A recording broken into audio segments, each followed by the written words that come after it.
SportsGrid.com. Betting insights and entertainment at your fingertips 24/7 as our team covers the most important topics in sports wagering. Real-time odds, predictive betting models, expert picks, and more. Want the edge? Then get on the grid. SportsGrid.com.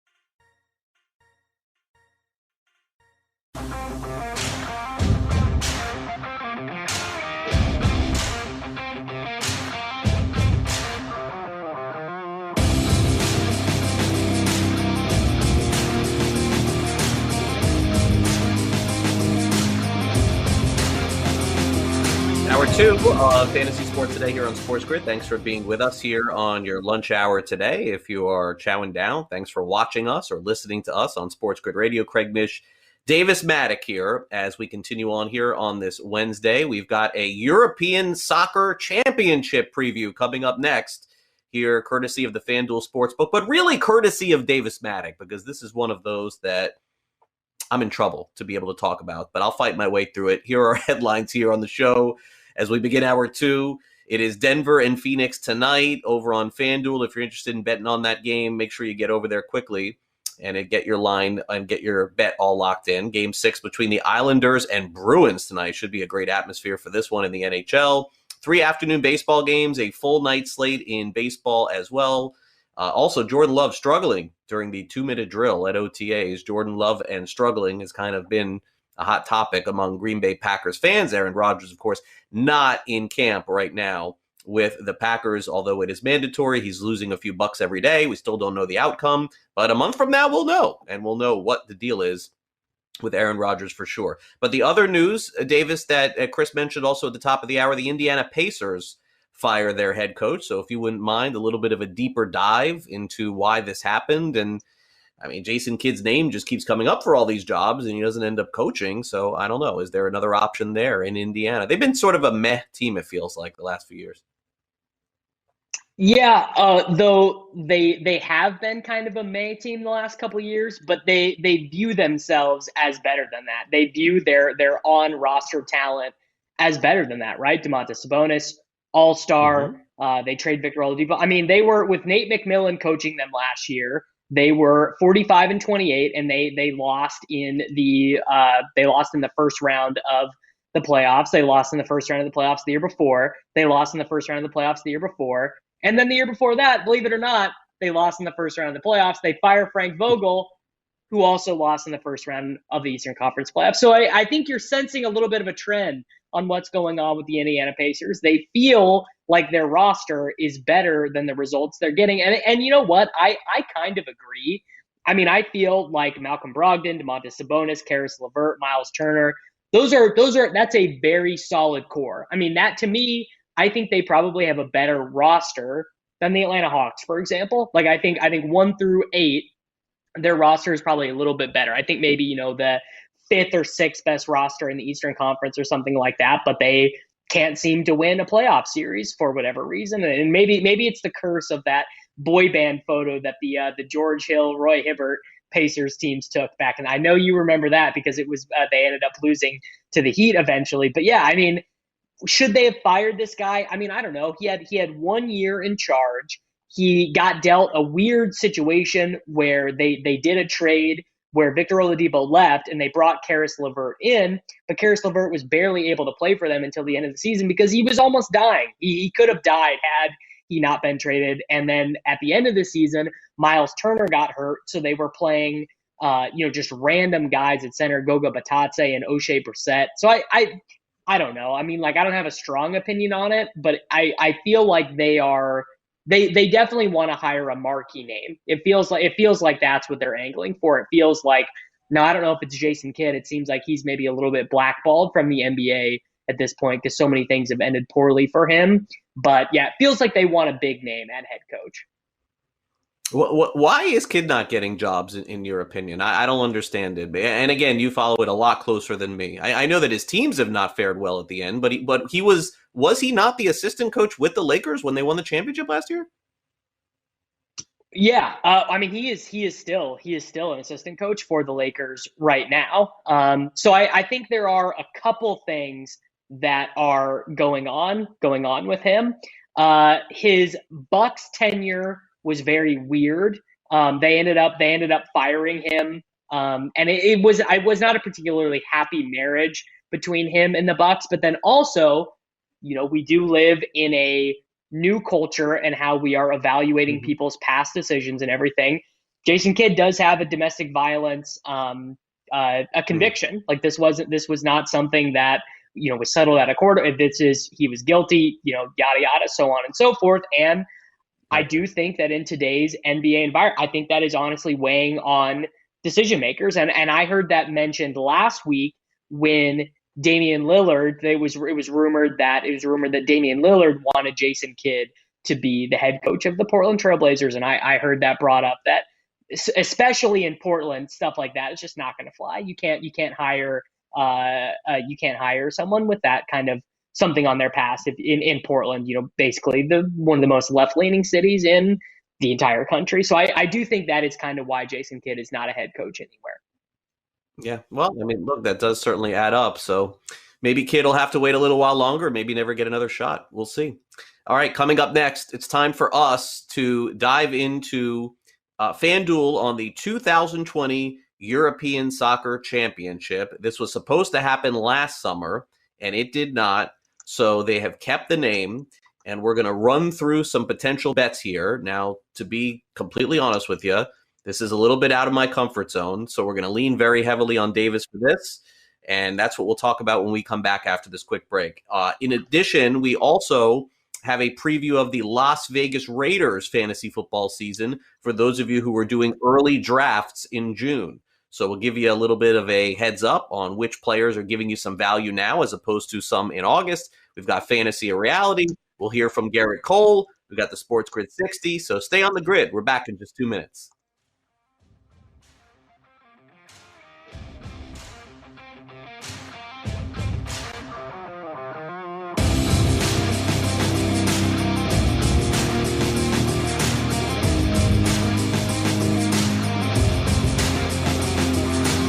SportsGrid.com. Betting insights and entertainment at your fingertips 24/7 as our team covers the most important topics in sports wagering. Real-time odds, predictive betting models, expert picks, and more. Want the edge? Then get on the grid. SportsGrid.com.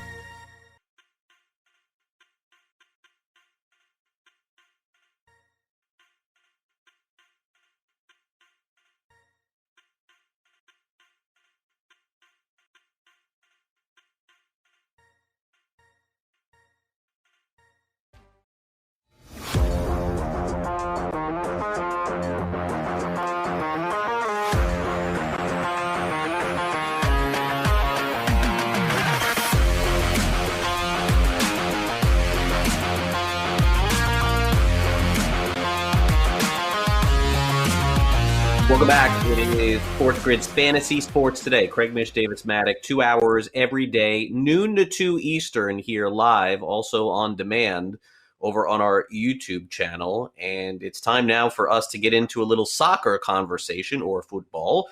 2020 European Soccer Championship is upon us, Davis. And I guess that this was the tournament that was supposed to happen last year, and they are now playing it this year, but keeping the name the same. Beyond that, I'm going to ask you to provide our viewers and listeners with as much information on this as possible. Now, keep in mind, there are odds on this over on FanDuel, and Davis watches soccer every day, all day long.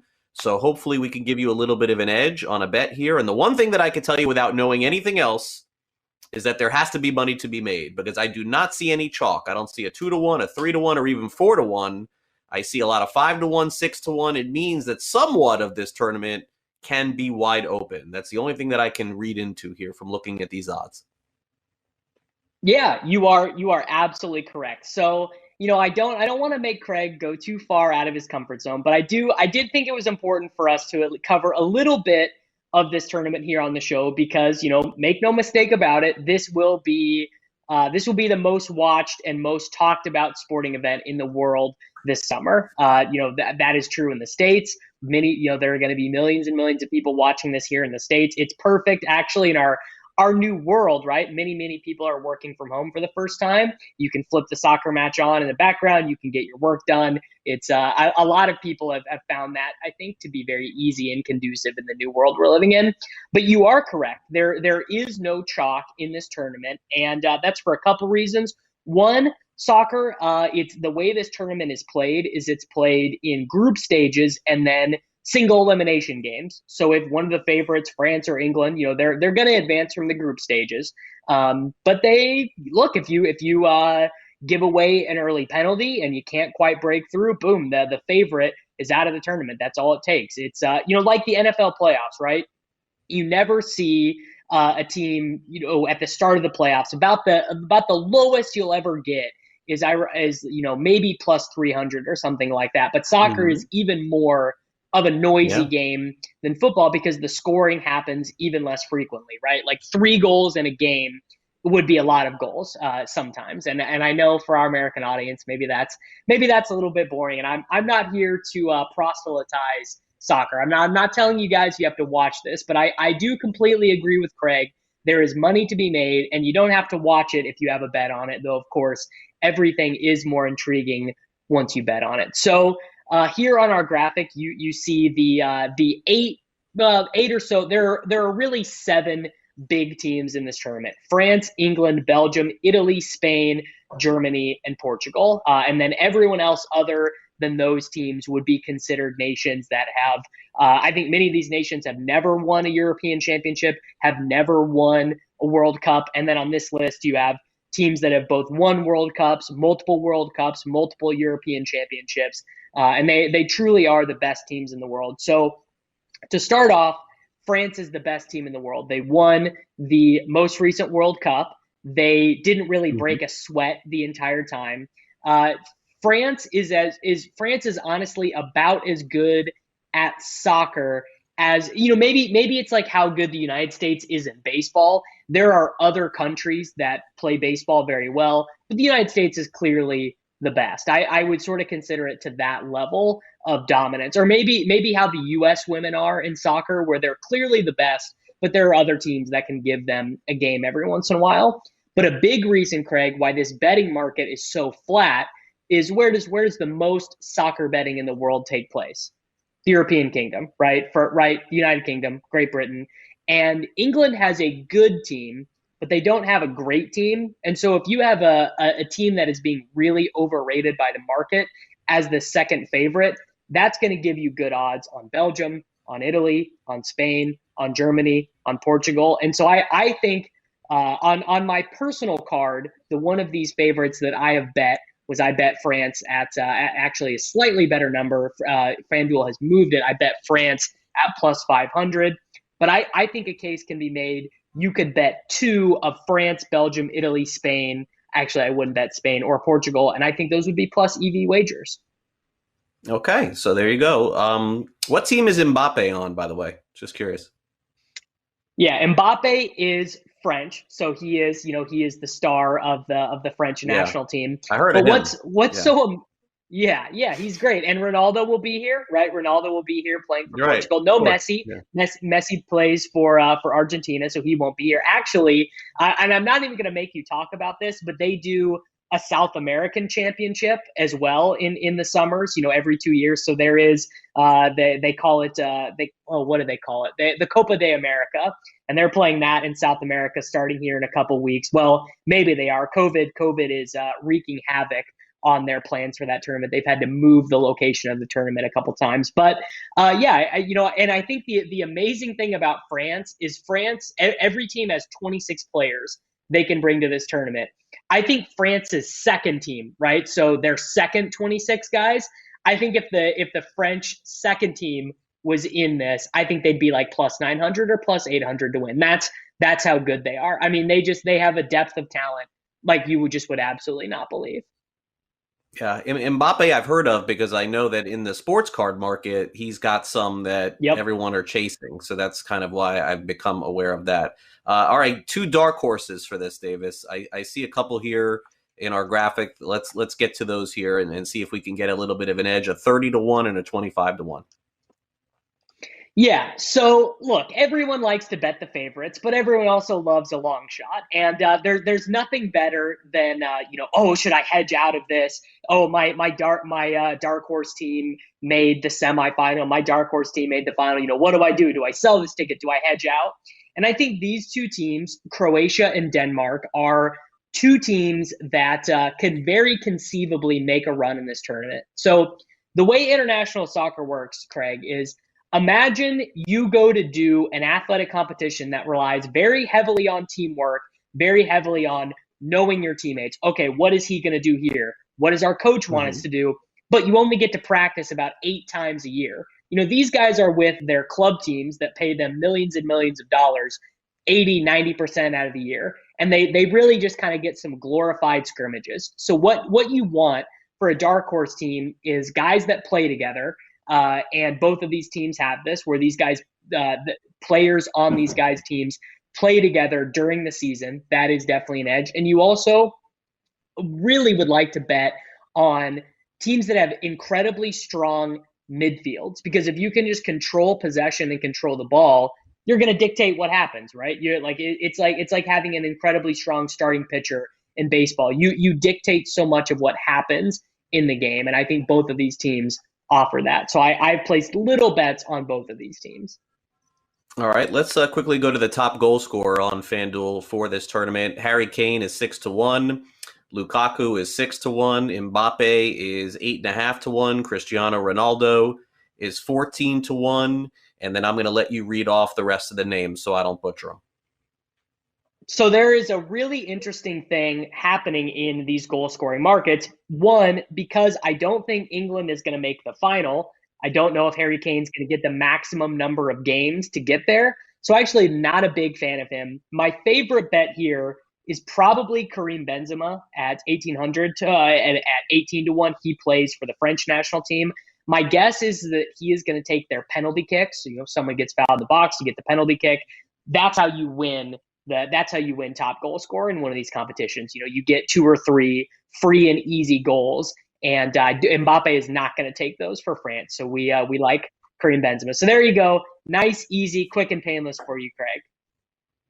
I actually was not scared to discuss this. I was scared that your internet would go out and that I would have to discuss this. That was my biggest fear going into the segment, but we made it through. Coming up next, something we definitely both can talk about, the Las Vegas Raiders. We'll preview them from a fantasy football perspective. So stay with us on the grid. We'll be right back.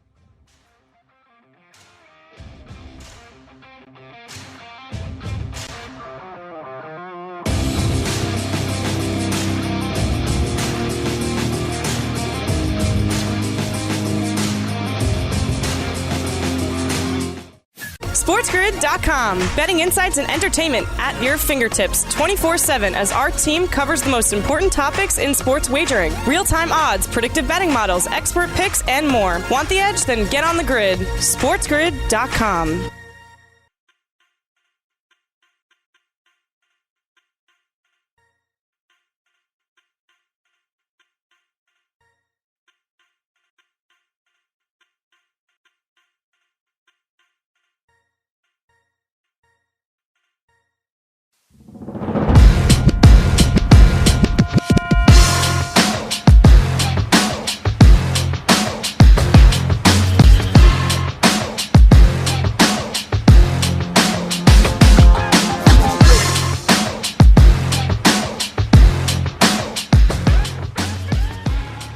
And welcome back to Fantasy Football's Best Ball Preview as the season's getting ready to start here up in a couple of months. Of course, draft season already underway. For my co-host, Davis Maddock, who is taking a look today at the Las Vegas Raiders. And Davis, of all teams, in my opinion, that were hurt most with no fans in 2020, I think it was this team right here. They built a gorgeous, brand new, beautiful stadium. The city of Las Vegas was just dying to get a team in there, and they did, but there were no fans. And so, for me, I think that a positive performance is coming for the Raiders because of that. And I do think that they're going to have a good home field advantage. I don't know if that will translate to fantasy, because at least from most prognostications, there aren't many bulls on the Raiders going into this year. Yeah, there aren't many bulls, and I think probably for good reason. If you look at the markets right now that we have going on in the best ball drafts, Derek Carr, not expensive. Josh Jacobs is at the cheapest price point that he has ever been in his NFL career. He was a pretty early pick as a rookie, slid into the second round, was kind of a second, third round guy last year. Henry Ruggs actually is going lower in drafts than he did as a rookie. Nelson Aguilar is not on the team, and Tyrell Williams also not on the team. He's in Detroit, so just kind of no one is really that excited about the Raiders, other than, of course, Darren Waller, who now, believe it or not, Craig, he is going ahead as of the last couple days. He is going ahead of George Kittle on average in fantasy drafts right now. But that is really it in terms of excitement about the Las Vegas Raiders. Yeah, it's dangerous also with Waller, too, because the Raiders have not been afraid, and even without Al Davis and having his son Mark Davis there, they're not afraid to make crazy moves. So there is some risk involved with Waller. I mean, you assume Carr is going to be the quarterback, but I mean, look, Mariota played a little bit last year with all of a sudden maybe Mariota is going to be the guy. They run a different ship is probably the different pirate ship is definitely the best way to put it. So in terms of Carr, look, I mean, Gruden says all the right things about him, Davis, but that's coach speak. And for 2 years in a row, Carr has kind of come out of the gate thinking he's going to be better than what we normally have thought, and then the Raiders have just regressed into what they were. So he's not going to be a starter in a standard league, a 12-team league, and even a 15. I guess for Superflex, everybody's a starter. But beyond that, is there any reason to believe that there is another level coming for this quarterback? Because first 8 games last 2 years, it looked like there was. Second half of the season, there was not. Yeah, no, you are completely right. And we know what Derek Carr is. He's maxed out at 4,100 passing yards, maxed out at 32 passing touchdowns, and he is now 30 years old. He is going to be entering into his 9th season as a starting quarterback in the NFL. We're not going to see him break out and become a new person, right? Like it's not going to happen with a 31-year-old. He's not going to start running. He's not going to become more accurate. And if you look at some of the advanced metrics, right, like QBR and things like that, Carr actually had his best season in terms of quarterback rating and in QBR last year. And it just wasn't enough, right? It just was not enough. The Raiders went 8-8. Darren Waller was the only breakout guy for fantasy. Henry Ruggs didn't really do what we thought he would do for that offense. I mean, he created some space, but he certainly was no star. Nelson Aguilar was really their best wide receiver. He's not on the team anymore. I think they will probably feel his absence a little bit. Where Carr is interesting, though, is in these best ball tournaments. We are going to be drafting 2 quarterbacks, right? You got to have a guy to cover the bye weeks. And if you take Carr as your second quarterback, one, you don't have to spend an expensive pick, obviously, right? Because he's going in the 14th, 15th round, and you can match him up with Bryan Edwards. Or if you took Darren Waller in the second round or the third round, you get that stack very cheaply on the back end. So he is a little bit interesting in that format because, let's say you take Mahomes or Kyler or Lamar. You don't really want to spend another premium pick on a quarterback, but that's really the only scenario where I'm interested in Carr. Yeah, and I think so. I mean, the other question you have to ask, I am just stunned that this is not the spot. That this was not the spot for Stafford, or this was not the spot for Aaron Rodgers. I mean, knowing Gruden and the way that he does things, I'm so surprised that he's been passive here with that. But moving over to running back here, Josh Jacobs was the Rookie of the Year in the NFL 2 years ago, and the Raiders rewarded him by signing Kenyon Drake in the offseason. So I've never been big on Kenyon Drake, and I think he's very one-dimensional. So of all of the offseason signings, this was probably one of the worst that I saw. I had nothing to do, by the way, with Jacobs. I just don't get it. Maybe durability is a question, but it's shocking that 2 years in, the Raiders could already feel that way.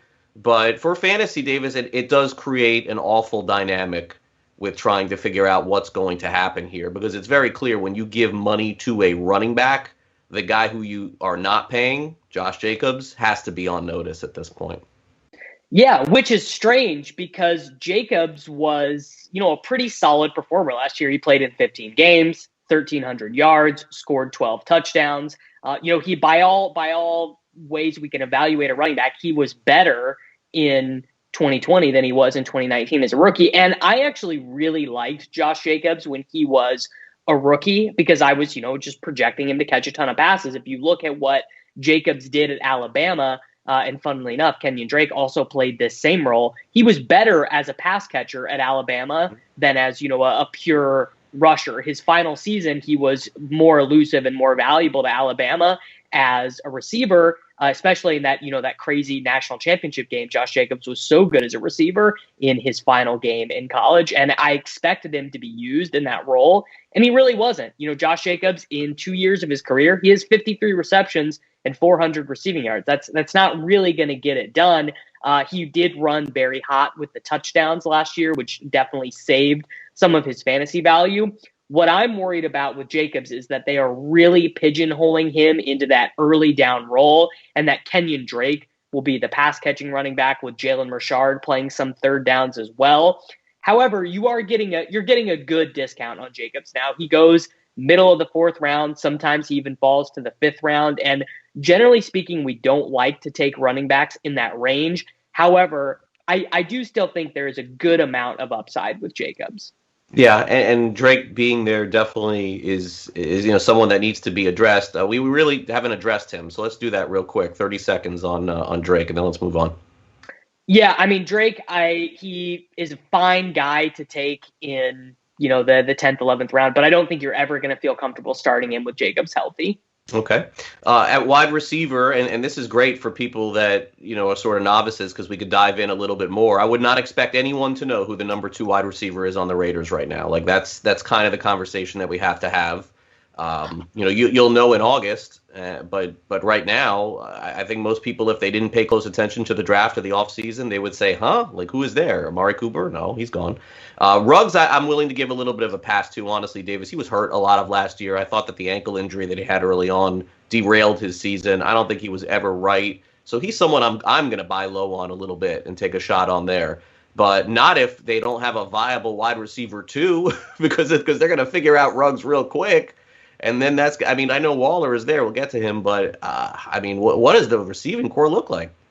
Yeah, they have Brian Edwards, who was a really strong college player, like a very strong prospect, played in the SEC as a freshman, did very well at the combine, basically did nothing last year because Nelson Aguilar was so good. Hunter Renfrow, we know what he is, right? He's a very good slot wide receiver. He has no upside past there. They also did sign John Brown from Buffalo, who, of course, has really dealt with a lot of health problems over the years. He's banged up his ankles. He has the sickle cell trait, which, affects his recovery. So, once John Brown gets hurt, it's a little bit harder for him to recover because his body fights against him. But we know that John Brown is at least good when he is on the field. So I feel kind of optimistic about both Ruggs and Edwards because they were both really strong college players, and they played behind Aguilar and Waller last year, and we'll know pretty soon. We'll know week 2, week 3 if it's going to happen for those guys.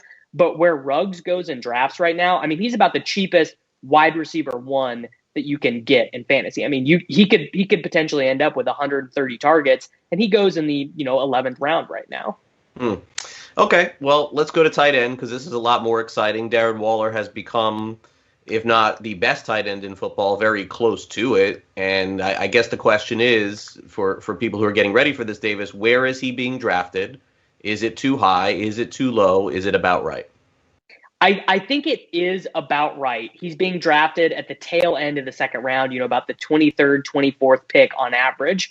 However, I will say I am ranking George Kittle ahead of him, and I am taking George Kittle ahead of him. And I get why the market is concerned. The 49ers are going to be a more run-heavy team. They're going to be playing a rookie quarterback. I don't know if they're going to start the season with him, but they are going to play him at some point. So I get those concerns. And Darren Waller, did have an insane target share last year and everything like that. But I am taking Kittle ahead of Waller. I don't have any concerns, though, about Waller in general, though, and I think he's going to be a great selection, and I think he also does limit Henry Ruggs' upside. Yeah, great player. One of the best, honestly, overall in the NFL, too. So we'll see what kind of season Waller puts together. Fantasy football draft season just a month or two away. We got it covered for you here on Fantasy Sports Today, and tomorrow another discussion about another fantasy team as we talk about the Los Angeles Chargers. So make sure you tune in for tomorrow's show on that. We'll take a quick time out here on Fantasy Sports Today, but we got plenty more to come here on the show, including some fantasy or reality, Sports Grid 60. Stay with us, stay on the grid. Craig Mish, Davis Maddock, right here on Fantasy Sports Today as we continue here in the month of June. And we'll be back with more FST in just 2 minutes. Stay on the grid.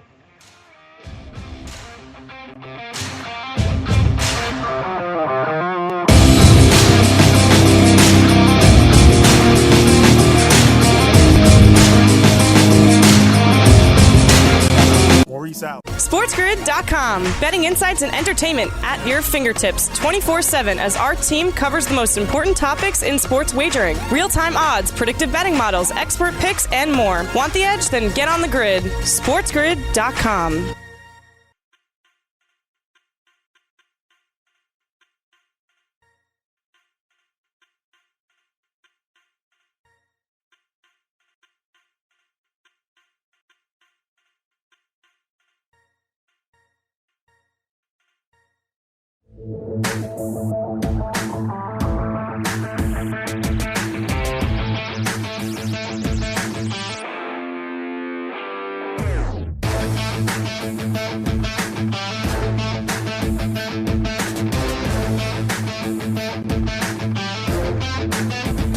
Welcome back. Fantasy Sports Today here on Sports Grid. Plenty more coming your way as we've got the Sports Grid 60 coming up real soon. We'll bring in our producer, Brett Levy, for our fantasy or reality discussion. But as part of that discussion, it's probably worth noting, in case you missed it yesterday, that there is going to be a major crackdown, according to published reports, on the usage of substances that pitchers use to create spin. And one of the substances that has been discussed is something called spider tack. I'm not all that familiar with it, but I'm going to the park today, and I'll have a full report tomorrow. Regardless of that, Garrett Cole was asked yesterday, the pitcher of the Yankees, about spider tack and whether or not he has used it in games. I don't know. I don't know if I don't quite know how to answer that, to be honest. I mean, there are customs and practices that have been passed down from older players to younger players, from the last generation of players to this generation of players, and I think there are some things that are certainly out of bounds in that regard, and I've stood pretty firm in terms of that, in terms of the communication between our peers and whatnot. And I, again, like I mentioned earlier, there's, this is important to a lot of people that love the game, and this is including the players in this room, including fans, including teams. And so if MLB wants to legislate some more stuff, that's a conversation that we can have, because ultimately we should all be pulling in the same direction on this. Okay, so first of all, I want to say this about Garrett Cole. In all likelihood, Garrett Cole, over the last few years, has done nothing wrong because everybody in the game has done this, and unfortunately, he has to be the one to take this one on the chin. I want to say that because this seems like more of a baseball problem than a Garrett Cole problem, but when you're asked a question about something you're using, which, by the way, does not have a negative connotation, until now, he's in a really tough spot. So, with that being said, let's bring in our producer, Brett Levy, for this edition of Fantasy or Reality and start off on this subject. Brett? All right. Yeah, we definitely need to ask the question, does Garrett Cole use spider tack? Or actually, I'm sorry, Garrett Cole uses spider tack. Davis, we'll start with you. Is this a fantasy or reality? I mean, this has got to be one of the most obvious realities in the history of fantasy or reality. I mean, did you see his face? Like, I'm cracking up over here at my desk looking at his face. It's like it's like when my girlfriend comes home and goes to go open the refrigerator and sees that her leftovers, like the Chinese food from the night before, is missing, and she goes, "Oh, did you eat my Chinese food for lunch? Like, is it gone?" And I look at her and I'm like,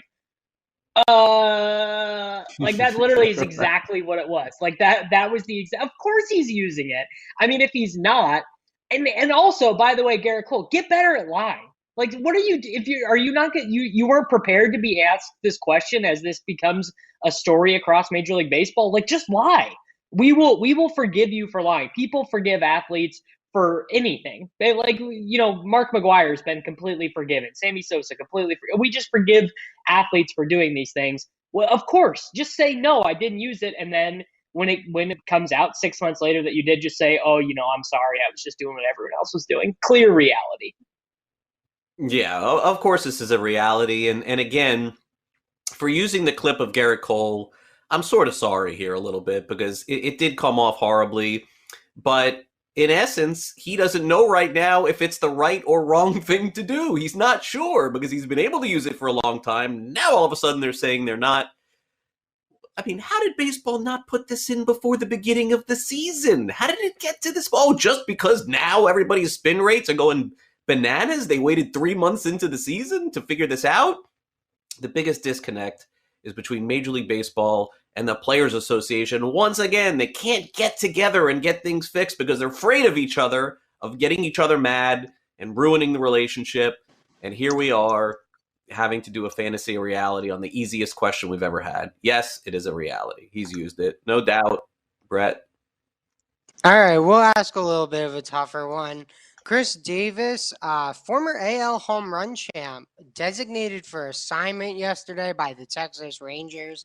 We've seen quite a few players designated for assignment this year. They've all seen to find landing spots. So we have to ask, and Craig, we can start with you. Chris Davis will be back in the majors this year. Is this a fantasy or reality? Gonna say fantasy. I think Chris Davis is done. I don't know what happened. Maybe bat speed. I'm not 100% certain. He was Mr. 240 with 40 home runs for many years. It's when Tampa Bay and Oakland, when they punt you, it's a bad sign. It really does. It really does mean you're probably done. Now there are exceptions to the rule, but when those franchises just kind of say no more, it does cause a problem. The reason why, though, by the way, I'm going to say that this is a fantasy that he'll be back is because he can't play the field at all. So he's only limited to half of the teams in Major League Baseball. And the only teams that would pick him up at this point, Davis, I think, would be some team that would have a massive injury, or it would be like a Baltimore or Detroit, and all they would want to do is get him right for a couple of weeks so they could trade him. And the problem is, I mean, we're already almost in July here. So this is probably not going to be the popular and most opinioned answer on this, but I am going to say fantasy. I just think that's it. I think it's done. Yeah, I disagree with you because everyone who's got a little bit of pop can find a home. Now, I do think what you said is accurate. I don't think it's likely to be a team that's contending. I think it's likely to be the Tigers, the Pirates, just some really bad team. And maybe not even to trade him right away, but to trade him next season. Like if he is able, and maybe he just needs to rehab something. Maybe some team sees something in his swing that they think they can help him adjust. Because that is one thing. Basically every team in Major League Baseball has an analytics department now, and those analytics departments for the good teams work with the scouting teams. And so maybe one of the analytics teams flags something up, and then the scouts watch a bunch of Chris Davis at bats, and they're like, oh yeah, I see this thing he does with his front foot step that if we change it, it's going to help him make more contact or something. And they bring him in, they give him 2 weeks worth of plate appearances, they get some good results, they hang on to him, they flip him for cash or whatever for the next year. So I think that it's a reality. I think he will be back in the majors. I don't expect him to be really good, but just guys like this that have that much natural power, they hang around for a long time, even striking out 35% of the time. They do find jobs. You are right though. When the Rays give up on you, you really got not much left. Yeah, in this case, it was Oakland for Elvis Andrus too. All right, Brett, let's cap it off and end it. All right. Well, our last one today is about the movies, but not like an AMC theater. We're talking about drive-in movies. And we got to ask the question, and Davis, we'll start with you because it's more 50-50 on your end. You have been to a drive-in movie theater. Is this a fantasy or reality? So, Craig, you probably know this. Everything that is old becomes new again. There is nothing new under the sun. Things that were trendy in the 90s are getting trendy now. Kids are starting to wear baggy jeans again, puffy shoes, dad hats, right? So those hats that used to be popular in like the 70s are cool and trendy now. And drive-in movie theaters have had that same kind of renaissance over the last decade of like, oh, because nostalgia is the most powerful impulse, and people are like, oh, I remember my parents talking about going to the drive-in movie theaters and my grandparents talking about it. And I actually, when I first moved to Kansas City, I lived 2 blocks. I could have walked to a drive-in movie theater when I lived in Kansas City. I never went though, because I love the whole experience of going to the movie theater. Like I love getting the popcorn, getting an icy, sitting there in the dark, the air conditioning. It's so nice. It's hot, super hot summer day. You go to like the afternoon showing when it's like 102 degrees outside in Kansas. It's always really nice. So I have never been, but not because I'm young. Like if I wanted to go, I mean, there's one in St. Louis. I could go tonight if I wanted. So it's not a young versus old thing. I just haven't made the effort to go.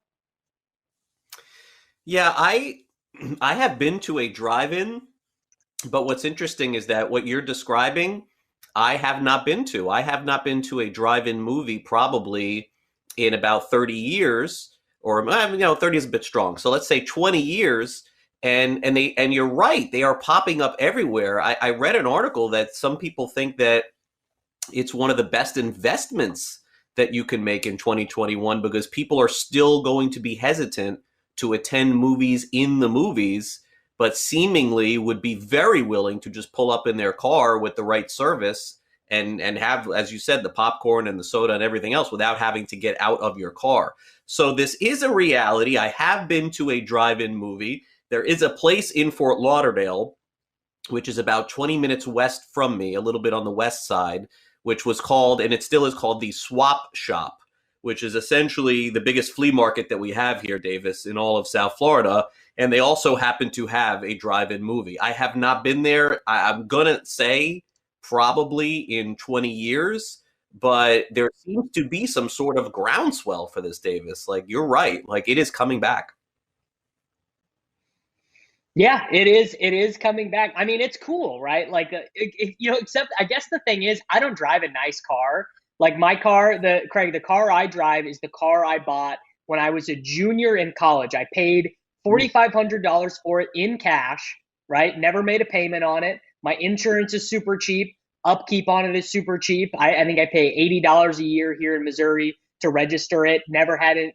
Engine's never gone bad. Never had to replace the timing belt or anything. But it's not a nice, glamorous car. I think maybe if I had like a super cool, like new car, or if I had like a Jaguar or something from the 70s, then I'd be like, oh yeah, dude, we're going to the drive-in movie theater. We're cracking the top. It's going to be great. So I think maybe that's feeding into it as well. It's like, I just don't even like hanging out in my car. Yeah, no, I think that's fair. James, have you ever been to a drive-in movie theater? James at LTN, have you ever been to a drive-in movie? Yeah, All James right. knows the one I'm talking about. Okay. And Brett, a little different for you, Brett, living in the Northeast. Have you ever considered going to the drive-in movie? You ever been to a drive-in movie? No, I have not, but there was one by my camp up in Maine, up in Casco, Maine, or Portland, Maine, somewhere near there. All right, so listen, we're at 50-50. We need a tiebreaker for someone here. We need like a Sussman or Cardano or Spencer. Spencer, our intern? Has Spencer ever been to one? He is not. Oh, we went under 500. All right. We'll try to do better tomorrow. Coming up next, the Sports Grid 60. Make sure you stay with us on the grid. We'll be back in just 2 minutes to wrap it up here on this Wednesday.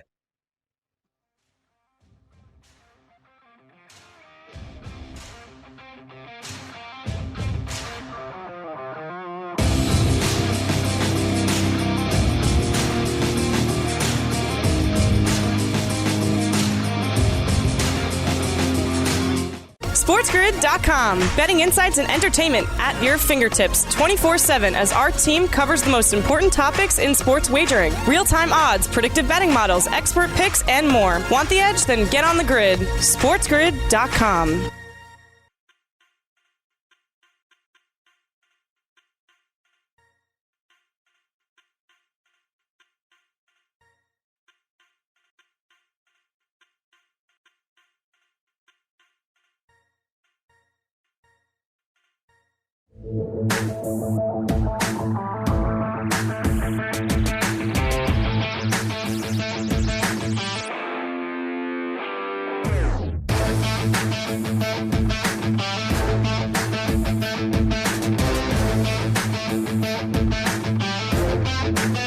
Davis and I will be right back here tomorrow at noon Eastern. George Kurtz will be on the show. We'll preview the really big game between Vegas and Colorado in the NHL. But for now, we got to get out of here. So let's turn it over to Davis for the Sports Grid 60. Davis, what do you got? So, we sit here during the show and we monitor the news so that we can break anything big that happens. We had Nate Bjorken fired. We've had guys get traded. Remember, we had that crazy Eagles 49ers Dolphin trade happen when we were live on air. So I just got this big Führer update. Jordan Love of the Green Bay Packers had a good day at practice. We have the Green Bay Packers beat writers telling us, oh, he looked amazing. He was completing darts, deep sideline throws, yada, yada, so on and so forth. And my only response to this is clearly just propaganda. Like, the Packers set this up because there have been so many negative reports. Jordan Love sucked in practice yesterday. There were even a couple videos posted of him, actively not being good at practice. So it's like this is the beginning of the recovery operation of the Jordan Love experience. They need some public buy-in to Jordan Love. And as a trade for that, Davis, you know what you get? You get like a scoop on somebody getting cut. You get something in the future. Don't think I don't know how that works. You're 100% right on that. 18 years in a row, LeBron James has gotten an MVP vote.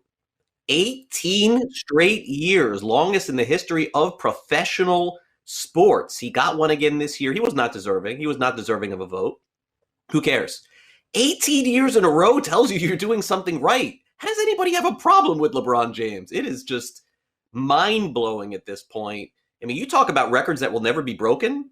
That record will never be broken in the history of sports moving forward. I don't care who comes up, who is next. Mark it down, put it in ink, put it in your phone. No one is ever breaking 18 straight years of getting an MVP vote in sports. Not happening. Thank you to our intern, Spencer. Thank you, of course, to James at LTN. For Brett, Danny, and Ryan at Sports Grid, and my co-host, Davis Maddock, I'm Craig Mish. Hope you have a great rest of your day. We'll see you here tomorrow at noon Eastern, right here on Fantasy Sports Today.